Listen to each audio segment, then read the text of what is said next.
आप सभी का एक बार फिर से study with Anil sir YouTube channel में स्वागत है। इस समय एजुकेशन से जुड़ी विश्वविद्यालय परीक्षाओं से जुड़ी बहुत बड़ी अपडेट है। साथ ही साथ स्नातक परास्नातक की जो परीक्षा हैं उस परीक्षाओं को लेकर के अपडेट आपके बीच इस वीडियो में लेकर आया हूं। डीएलएड को लेकर सबके मन में सस्पेंस है, उसको लेकर के मैं आया हूं कि उनकी परीक्षा होगा कि प्रमोट होगा। इस पर भी इस वीडियो के अंत तक आप बने रहिएगा। पॉलिटेक्निक परीक्षा का क्या होगा, डी फार्मा की जो परीक्षा होने वाली थी उस पर क्या है, उसकी पूरी अपडेट आ चुकी है। पूरी अपडेट इस वीडियो के अंत तक आप बने रहेंगे, एक एक करके आपको बताने का और साझा करूंगा। पूरा लेटर आपको दिखाऊंगा।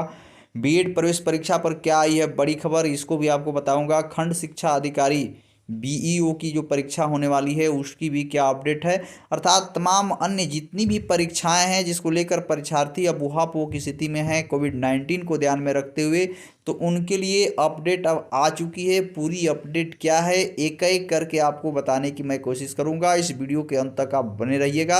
अभी तक हमारे चैनल को आप सब्सक्राइब नहीं किए तो नीचे सब्सक्राइब करके इस चैनल से जुड़ जाए। जो भी एजुकेशन सब्जेक्ट होगी आपको दी जाएगी। सबसे पहले विश्वविद्यालय परीक्षाओं की बात करते हैं तो आप सभी लोग जानते हैं कि यूजीसी की जो गाइडलाइन है वो जारी हो चुकी है। उसके अनुसार अंतिम वर्ष की परीक्षाओं का आयोजन किया ही जाना है। इसको लेकर के उत्तर प्रदेश के राज्य विश्वविद्यालयों ने अपनी समय सारणी घोषित करना शुरू कर दिया है। पूर्वांचल विश्वविद्यालय ने अपनी परीक्षा घोषित कर दी है। देखिए 2 तारीख से लेकर के 29 तारीख तक कई परीक्षा कार्यक्रम पूर्वांचल विश्वविद्यालय ने, वीर बहादुर सिंह पूर्वांचल विश्वविद्यालय ने जारी कर दिया है। तमाम लगभग 7 हमारे संज्ञान में 7 विश्वविद्यालयों ने परीक्षा कार्यक्रम जारी कर दिया है। जल्द ही एक सप्ताह के अंदर और लोग भी जारी कर देंगे। देखिए बुंदेलखंड यूनिवर्सिटी जो झांसी की है उसने भी अपना परीक्षा कार्यक्रम जारी कर दिया है। अर्थात यह जो परीक्षाएं केवल फाइनल वर्ष की परीक्षाओं के लिए समय सारणी घोषित किया गया है। देखिए 1 तारीख से ही झांसी यूनिवर्सिटी की, बुंदेलखंड यूनिवर्सिटी की भी परीक्षा शुरू होने जा रही है। तो जितनी भी तमाम राज्य विश्वविद्यालय हैं वो सभी अपना समय सारणी अब घोषित कर रहे हैं। अंतिम वर्ष की परीक्षा होगी, प्रथम और द्वितीय वर्ष को प्रमोट किया जाएगा। उनकी पूरी अपडेट क्या है इस वीडियो के अंत तक बने रहिए, आपको बताने की मैं एक एक करके आपको बताने की मैं कोशिश करूंगा। तो विश्वविद्यालय से जुड़ी यही है कि जितनी भी परीक्षाएं होनी थी, अब कोविड-19 को ध्यान में यह मत ध्यान में रखिएगा कि अब परीक्षाएं बढ़नी नहीं है। आपकी परीक्षाएं सितंबर में हर हालत में होंगी। कोई विश्वविद्यालय 1 सितंबर से जारी कर रहा है, कोई 2 से, कोई 10 से, अर्थात 30 सितंबर से पहले अपनी परीक्षा कराना है इन लोगों को। इसके आधार पर अपनी समय सारणी घोषित कर रहे हैं। जैसे बहुत लोगों के मन में होगा कि क्या जननायक चंद्रशेखर विश्वविद्यालय का कब आएगा, काशी विद्यापीठ का कब आएगा, तो लगभग 7 विश्वविद्यालयों ने जारी कर दिया है। उम्मीद है कि एक सप्ताह के अंदर सभी लोग अपनी समय सारणी घोषित कर देंगे, तो आपकी परीक्षा 1 सितंबर से होनी है। अब बात करते हैं पॉलिटेक्निक और डी फार्मा से जुड़े हुए। तो देखिए सचिव प्राविधिक शिक्षा परिषद यानी बीटी ने अपना पत्र जारी कर दिया है और जितने भी उससे जुड़े संस्थान हैं उसके प्रधानाचार्य और निदेशकों को यह पत्र जारी किया है कि जो प्रथम सेमेस्टर है या द्वितीय सेमेस्टर, तृतीय सेमेस्टर, चतुर्थ सेमेस्टर, जो पॉलिटेक्निक के जो द्वितीय और चतुर्थ सेमेस्टर की परीक्षा होनी है उनको सीधा प्रमोट किया जाएगा और डी फार्मा के प्रथम वर्ष के छात्रों को भी प्रमोट किया जाएगा। देखिए प्रस्तावित कार्य यहाँ लिखा है टाइमलाइन के आधार पर कि 17/8/2020 से 5/9/2020 के मध्य, मैंने कहा जा रहा है कि 17 अगस्त से 5 सितंबर के बीच में उनका सेशनल परीक्षा और आंतरिक मूल्यांकन करके उनको नंबर दिया जाएगा और इसके आधार पर उनको प्रोन्नत कर दिया जाएगा, उनको प्रमोट कर दिया जाएगा। तो पॉलिटेक्निक परीक्षा में जो द्वितीय और चतुर्थ सेमेस्टर से जुड़े, सेमेस्टर प्रणाली से जो विद्यार्थी थे, जो छात्र थे, उनके लिए अच्छी खुशखबरी है, उनको प्रमोट किया जा रहा है सीधा। और डी फार्मा के प्रथम वर्ष के जो छात्र हैं उनको भी सीधा प्रमोट किया जाएगा। तो यह एक खबर प्राविधिक शिक्षा से निकल कर आ रही है। इस लेटर का अन्य संस्थानों, अन्य विभागों से कोई मतलब नहीं है।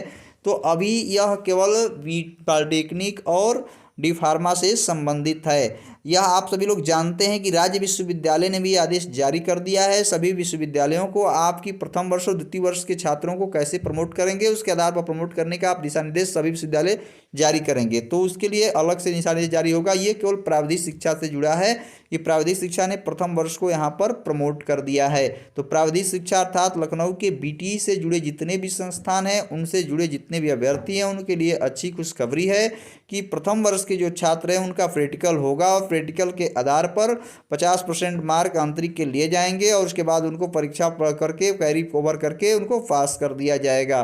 तो ये अच्छी खबर है प्राविधिक शिक्षा और प्राविधिक शिक्षा से जुड़े जितने भी पॉलिटेक्निक और डी फार्मा से जुड़े अभ्यर्थी हैं। अब हम बात करते हैं यहाँ पर अगली परीक्षाओं का। आप सभी के मन में ये होगा कि आगे की परीक्षाओं को लेकर और भी क्या अपडेट है, तो मैं आप सबको बताने की कोशिश करता हूँ कि स्नातक परीक्षा के बारे में आपको बता दिया।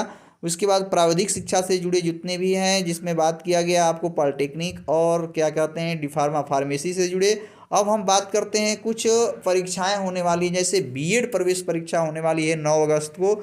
उसको लेकर के क्या स्थिति है, बीएड प्रवेश परीक्षा को लेकर के सबके मन में उहापोह है, तो उसको भी लेकर के अब जो उहापोह है उसको सिरे से नकार दिया गया है। लोग कोर्ट भी जाने की कोशिश कर रहे थे, लेकिन अब समय नहीं बचा है। बार बार उसको निरस्त करने की मांग कर रहे थे, लेकिन शासन ने साफ शब्दों में आदेश जारी कर दिया है और आज और कल के लिए जो सभी जिलाधिकारियों को निर्देश भी दे दिया गया है कि जो प्राइवेट वाहन है और सरकारी वाहन है वो चलते रहेंगे।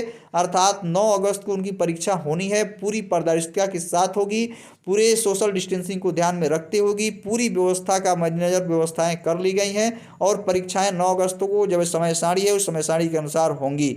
तो 9 अगस्त को परीक्षा होने जा रही है। कोविड-19 की उत्तर प्रदेश राज्य की यह पहली परीक्षा होगी जो बीएड प्रवेश परीक्षा 9 अगस्त रविवार को होने जा रही है।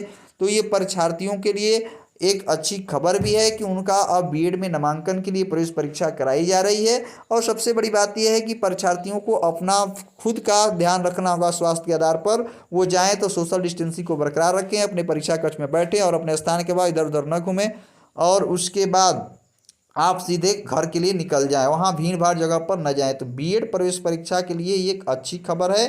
तो बीएड प्रवेश परीक्षा 9 अगस्त को होकर ही रहेगी, यह स्पष्ट हो गया है। अब आइए बात करते हैं बीईओ परीक्षा जो 16 अगस्त को होने वाली है, जो कोर्ट में चली गई थी, उसको लेकर क्या खबर आ रही है। देखिए बीईओ परीक्षा 16 अगस्त को होने जा रही है।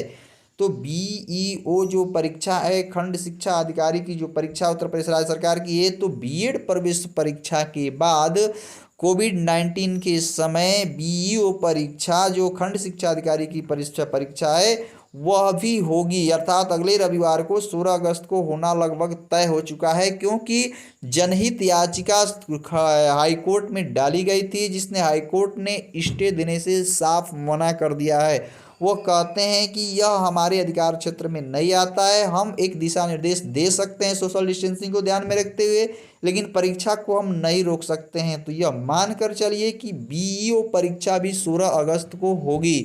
तो आप सभी जानते हैं कि इस समय देश में कोरोना का जो प्रक्रम है, कोरोना की जो महामारी है वो दिन प्रतिदिन बढ़ती जा रही है। फिर भी अब समय के साथ भी बदलना होगा, अपने को सहज करना होगा, स्वास्थ्य को ध्यान में रखते हुए अपने को सोशल डिस्टेंसिंग का पालन करना होगा, जो भी गाइडलाइन है डब्ल्यूएचओ को उसको पालन करना और परीक्षाओं को आप अपने परीक्षाओं को देते रहना होगा, क्योंकि अब कोई परीक्षा रुकने वाली नहीं है। अब आते हैं डीएलएड परीक्षा या प्रमोट को लेकर के बहुत बड़ी खबर आई है। आप सभी को बता दें, बहुत दिनों से डीएलएड प्रशिक्षुओं के मन में उहापोह की स्थिति थी, तो उनके लिए बता दें कि आप सभी लोग की शुक्रवार को मीटिंग हुई है, जिसमें पीएनपी के जो सचिव हैं अनिल भूषण चतुर्वेदी जी, वह भी एससीईआरटी गए हुए थे, वहां पर मीटिंग हुई है और मीटिंग में वहां के जो अधिकारी हैं एससीईआरटी के और ये अनिल भूषण चतुर्वेदी जी भी थे, तो उसमें यह मांग उठी है कि इनकी सभी तैयारियां पूर्ण कर ली गई थी, केवल परीक्षा था, सेंटर वेंटर सब कुछ निर्धारित किया गया था, अर्थात पेपर वेपर की व्यवस्था हो चुकी थी, पेपर छपाई हो चुकी थी, तो इनकी परीक्षा ही करा ली जाए। तो वहाँ पर अधिकतर जो सहमति बनी है परीक्षा के संबंध में ये, तो डीएलएड 19 बैच का आप देख रहे हैं कि जो ऑफिशियल वेबसाइट है उस पर आ भी गया है, अपडेट भी आ गया है कि अतिशीघ्र ही उनकी समय सारणी घोषित कर दी जाएगी। तो डीएलएड 2019 बैच के प्रथम सेमेस्टर की डेट घोषित करने की बात की गई है। तो यह मानकर चलिए कि अगर उनकी परीक्षा होती है तो 18 बैच की भी परीक्षा होगी, अगर 18 बैच की परीक्षा नहीं होती है तृतीय सेमेस्टर की तो उनकी परीक्षा नहीं होगी।